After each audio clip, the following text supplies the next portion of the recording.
welcome back to the car. It's been a while since I've done a little blog post. 3 weeks of vacation, frantic couple of weeks at work. Today is August the 31st, Wednesday, 2022. Monday of this week, 2 days ago, was the first launch attempt of the Space Launch System on the Artemis 1 program. Got scrubbed because of a leaky valve on one of the engines, hydrogen valve. Liquid hydrogen's stupid hard to do. I mean, it's so cold, and it leaks through everything anyway. And it's really hard to contain. The valves are really hard to do. The cryogenic temperatures are a real difficult engineering problem. So this was ostensibly their, fifth wet dress rehearsal with a possible launch attempt, and they weren't able to do it. So the next launch attempt is on Saturday the 3rd. It was originally going to be Friday, and they moved it. And so, SLS is on my mind just because I pay attention to the space program. I guess I should have started this out saying I had 191 miles of charge on the car, Tesla Model 3. Just kind of left my house and I'm on my way to work. I'm on the back roads from my house down to the Baltimore Beltway. And it's about 8:45 in the morning. My work day is basically 9:30 in the morning. I need to be there if I have to be at work. Try and be there earlier than that, but I know that I'm going to be really late tonight because I'm going to run a functional test on a piece of power equipment, satellite power equipment. That test runs like 9 hours. So I know I'm going to be there. I'm going to be there late. I don't even know how late. I'll probably be there until 7 or 8 o'clock tonight. So I'm not particularly worried about getting there at 8:30. They have to cable the box up, and it's a lot of cables. They're going to take a couple hours to put it in the thermal cycle chamber and a whole bunch of stuff. So I'm not really worried. I'm holding up stuff today. But the Space Launch System, it's like, well, it's not a good use of NASA's money, and you hear all these kinds of things. It's, $4 billion and $1 billion a launch and all this kind of stuff. And people are always complaining about how much it costs. Well, the line from the space enthusiasts is, it's not a space program. It's a jobs program. Let's hit up the speed here, get on the Baltimore Beltway. This tow truck is cutting me off. Thank you, dude. Anyhow.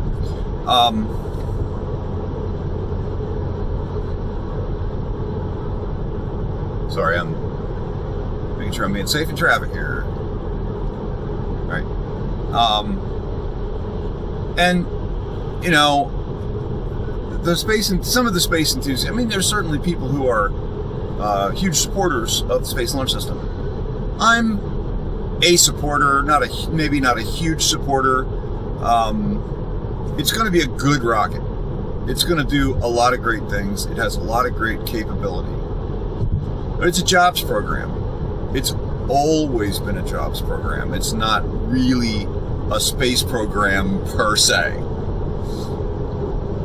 To that end, in July of 2012, more than 10 years ago, 10 years and a month and a half, almost 2 months ago, I wrote a blog post on my WordPress site, VAXHeadroom,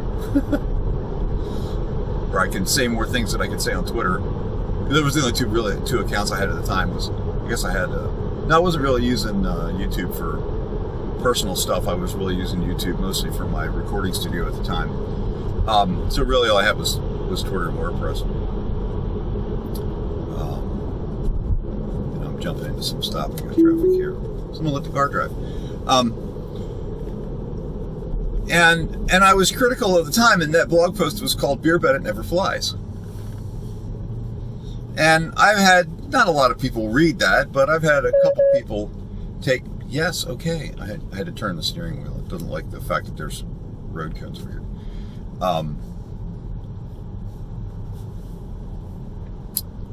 And beer bet it never flies was basically said, I'll beer bet anybody who wants to put a comment in here that the SLS will never fly.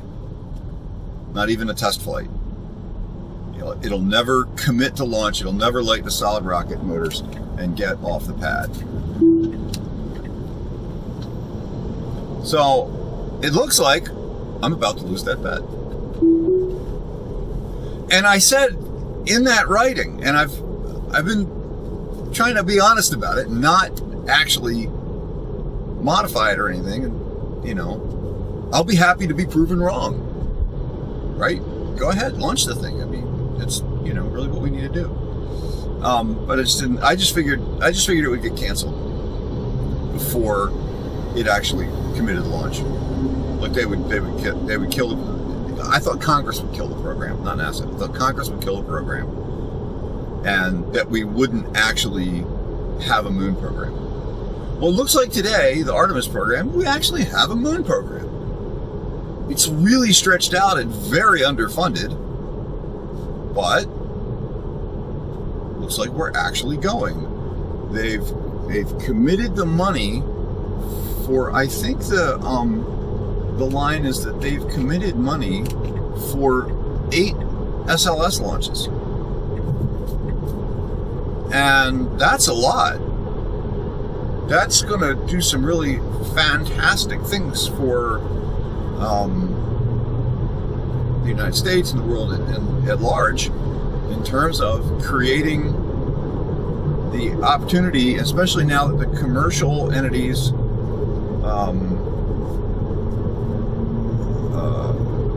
there's a lot of them. There's obviously SpaceX, because they're the provider of record for the landing system, which is going to be completely insane. Landing a starship on landing a starship on the moon is going to be absurd. It's so huge. I can't believe NASA went with that option, but it was absolutely the right thing to do. It was just extremely forward thinking, and NASA's kind of not known for being that forward thinking. But you've got a lot of other commercial providers who are committed to moon-related launches, landings, science, engineering projects. It's really quite fascinating. And so, I think that we're going to have a really great program over the next, 6-8 years. We're going to be able to do some really amazing stuff on the moon and in the Earth's moon system, creating what lunatics, moonophiles, or whatever you want to call them, have called for a long time, a cislunar economy, right? So this an Earth moon system economy.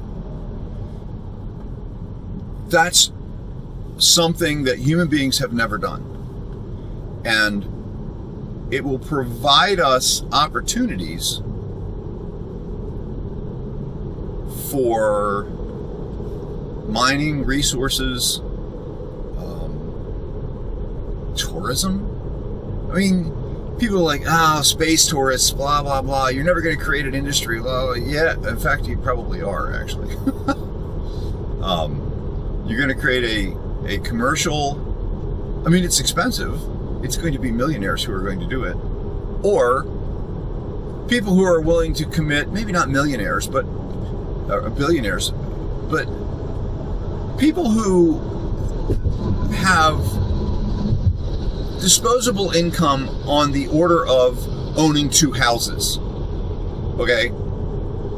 A house in the United States, especially along the the eastern seaboard of the U.S. these days, if you're not talking $250,000, you're talking about a shack. $250,000 is a cheap condo in Baltimore. in a bad neighborhood. And, you know, if you have a $250,000 house is a rough and dirty $2,500 mortgage payment. Well, if you can start talking about flights to the International Space Station or flights to a tourist destination in space for something on the order of $250,000, that's the thing a lot of people can finance. It's not that you have to pay $250,000 in cash up front. It's that you have to be able to finance that over a 15 or 20 year period for a once in a lifetime experience. And there's plenty of people who are capable of doing that. There's literally hundreds of thousands of people who are able to do that. Whether or not they would be willing to do that is a different question. I live on the north side of Baltimore in a pretty affluent area. I'm definitely a, engineer living in a region, a very affluent region that's mostly lawyers and doctors. People with old money, people with big money, people with $1 million houses, and this is not their only house. There are, Ferraris, Lamborghinis, and Maseratis in my neighborhood, all over the place. Not one. There's dozens. People with $150,000 Corvettes. It's really quite possible to finance. If you have that kind of disposable income, it's entirely possible to finance. You have a $150,000 car, you can afford a $250,000 flight to a tourist destination in orbit. Assuming they can get the price down to that. Even if they get the price to $1 million, like I said, for a lot of these people, they have $1 million second house. So it's not inconceivable. And I think that anybody who thinks that people aren't going to do that isn't paying attention. There's plenty of people who are, taking rides to the International Space Station. There's, that's been going on for a long time, but it's getting more possible. Some high-profile names are going to go. I mean, reportedly Tom Cruise is going. So, certainly, Tom Cruise is, I don't know that he's a billionaire, but he's probably close. He's a good fraction of a billionaire anyway. He got way more money than I do. Could I afford to go? Not yet. By the time I retire, I could potentially retire. I could potentially retire today, but by the time I could really actually retire, I could probably afford the financing of that. It would be quite the stretch to finance something, a second thing that was my house is my current mortgage is $250,000. That's what I owe on my house. And so could I finance a second? That's how I know how much the price is, because that's how much the mortgage payment is, because that's what my mortgage payment is. Am I fortunate in that regard? Yeah, highly. I understand. I work very hard at what I do. They pay me very good money to do what I do. I'm very good at it. I'm very fortunate in that regard. So, could I potentially do it? Maybe. Could I burn some of my retirement funds? Absolutely. Would I? No, I wouldn't do it. Not for that kind of money. It depends on what it was. If I go out around the moon, maybe? I don't know. I'd love to see the moon. I'd love to see the moon. That'd be really, like the Dear Moon program. It'd be pretty cool. They never contacted me. Just saying.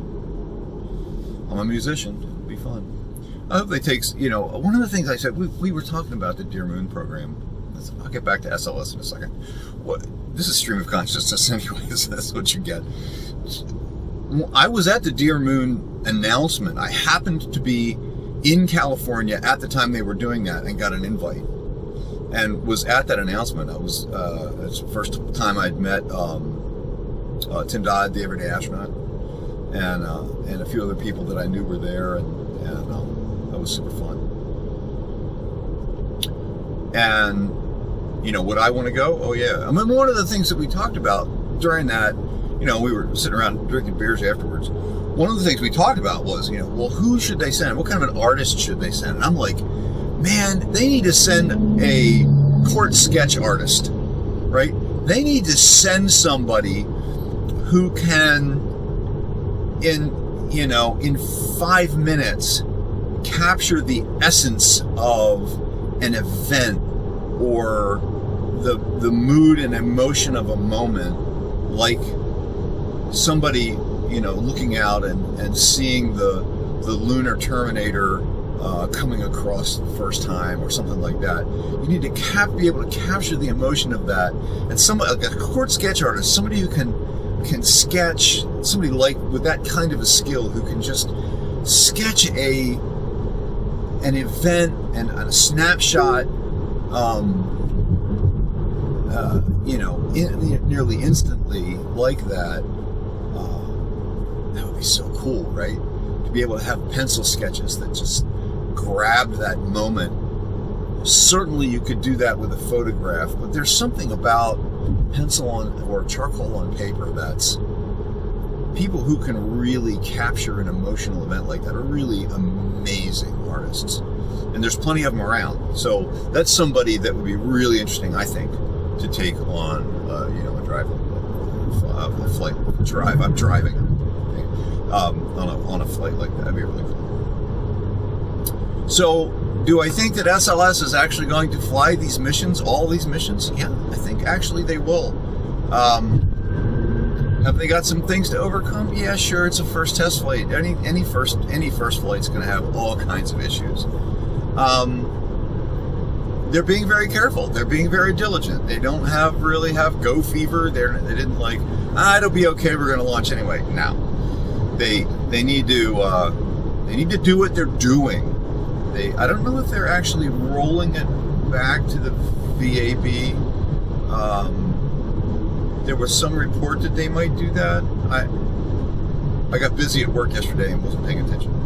So I don't know whether they actually rolled it back. Maybe they aren't. But it's going to have to mean they're climb up inside the cowling and figure out what's going on with this valve.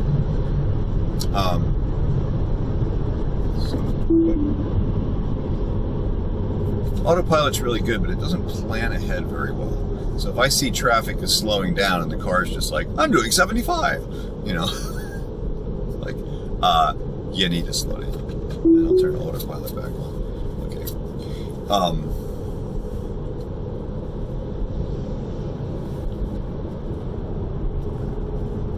Anyway, so, is $1 billion launch, is it a lot of money? Yeah. Is Starship Super Heavy going to be able to do it for less than that? Yeah, eventually. Their first test flight, I don't know that they've even done a full static fire yet. But they're saying their first test flight is going to be, I think, in the month of September. So in the next couple of weeks. The question is whether the Super Heavy first orbital test flight or the SLS first orbital test flight is going to happen first. It's a little bit of a horse race right now, kind of neck and neck. It'll be very interesting to see.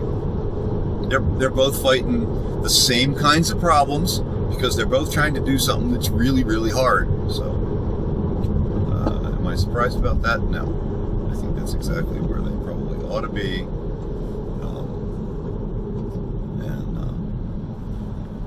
What are we slowing down for here? Can't tell. It's just traffic. Anyway, no, I don't change lanes. Stupid program. It still drives like a newly minted teenage driver. And some of the decisions that it makes are like, I want to change lanes. These other guys are going faster than me. I'm like, no, stay here. It's like, that's what a bad driver does. Why would they've made this decision about how the car is going to behave. This is a human part of the programming. It's not, well, let's go. It's not just a neural network. There's some programming decisions that were made in here. really weird. Anyway, so I think it's going, yeah. Do I think it's going to be a good program? Yes. Am I as big a fan as I might be? No. The way that Congress required the SLS to use shuttle assets was a very bad technical decision, and Congress did it for political reasons. You know, at the time, it was the one of the lines that came out of Congress was that one of the groups of people that was influencing the SLS design was solid rocket motor experts out of Utah, which at the time was Orbital ATK, is now Northrop Grumman. It's now my company.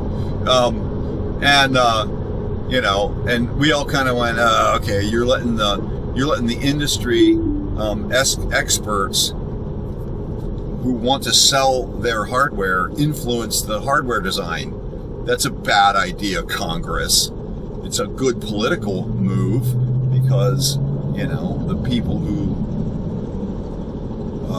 represent those folks are going to be giant supporters of those people getting that work.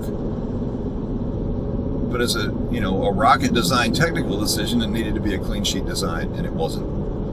So a lot of space enthusiasts and technical experts, I don't consider myself a technical rocket expert, although I'm a technical expert in satellite design, and a lot of that just big engineering, high-end work spills over, of course.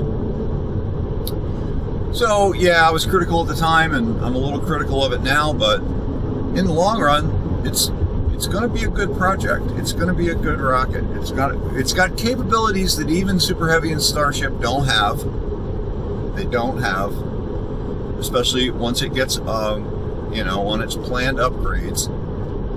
And it's got wide support across the world. Europeans are providing upper stage, systems and stuff like that. It's going to be a good program. The way they've designed it, the way they're doing the work, Artemis is going to be a good program. Please God, it stays funded. That we don't do anything stupid and cancel it, because that would be so short-sighted. It would just be horrible. So, anyway, a little bit of thoughts on a little of everything, but a lot of SLS. I'm being true to my original WordPress post, and this is going to go up before the Saturday launch attempt. So, anybody who sees this, it's a pretty sure thing that I'm going to lose that beer bet, and it's a really safe bet because I don't drink beer. You're gonna, you might probably buy me a half pint of Guinness or something if I were to win. But the likelihood that they're going to cancel the SLS program now, it's basically zero. So, but I'm not gonna delete the post or anything. I'm gonna be, it's gonna be 6 or 8 or 10 people probably who are gonna take me up on that, and it would be fun to sit down and have a drink with and talk to anyone or all of you. It would be just super. So that'd be a great excuse to sit down and have a beer and talk shop.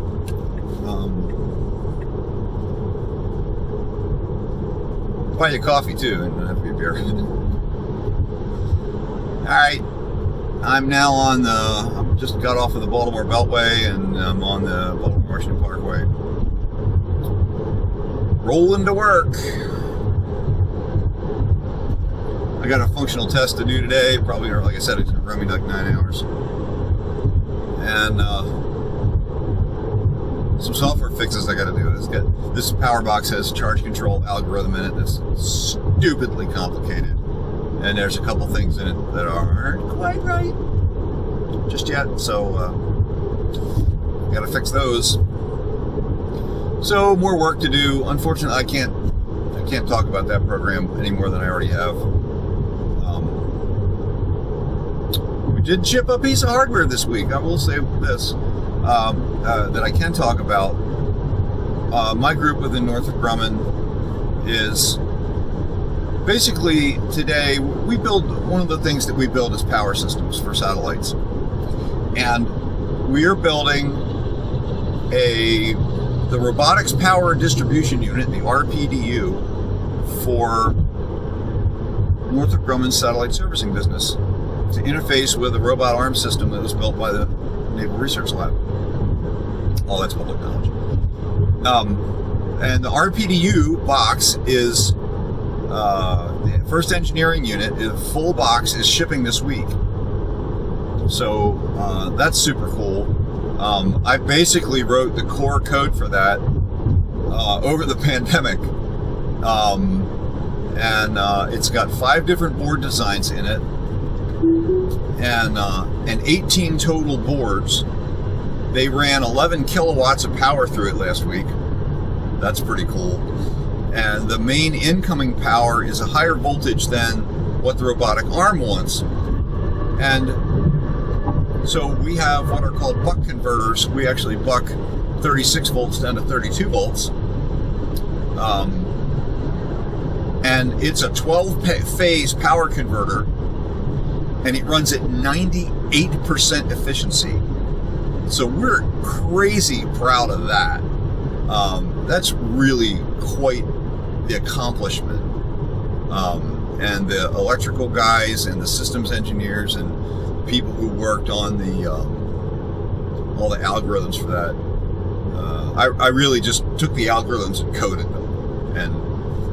And I'm not the only one. There's a whole team. I'm kind of the team lead, although a lot of that work has been turned over to somebody else. But I did the basic design. And having a 12-phase power converter where all 12 phases, they're 30 degrees out of phase. Each one's subsequently 30 degrees from the previous one, so that all 12 pulse width modulators that are driving these power converters, these buck converters, they kind of run. They all communicate with each other, and they're redundant, failover, and all that kind of stuff. 3 power converters on each of 4 boards, all running at once, all at 98% efficiency. It's really quite amazing. And that thing has, I don't even remember. It's got 256 thermistors and 400 switched services. It's really kind of crazy. Some of those are power for the robotic arm itself, and some of them are heaters. Some of them are run on thermostats, and some of them are run on software that turn on and off, moderate heat, all that kind of stuff. Super complicated. So we're pretty proud of that, and RPDU is going to the Northrop Grumman's Dulles facility to get integrated and tested this week, starting this week. So shipping racks and racks and racks of test equipment out this week. That's pretty wild. Our test lab looks really empty. So we're super proud of that. It's a good day when you're shipping hardware to somebody. All right, that's about all I got. I'm just going to really get off on silly tangents and ramble. Everybody have a good day. Watch the Artemis attempts. I think that it's interesting to watch even if they get scrubbed. Highly recommend Tim Dye, the Everyday Astronauts feed. The van he built is amazing. His broadcast van, and they're doing 4K, retransmitting the NASA 4K feeds and doing their own 4K commentary. And so look up Everyday Astronaut on YouTube if you can't imagine anybody watching this is not already a fan. I'm a huge fan of what he's doing. He's a great communicator. Guy is really fun and very smart, and his whole channel is very worth binge watching. All right, have a good day, everybody. See ya.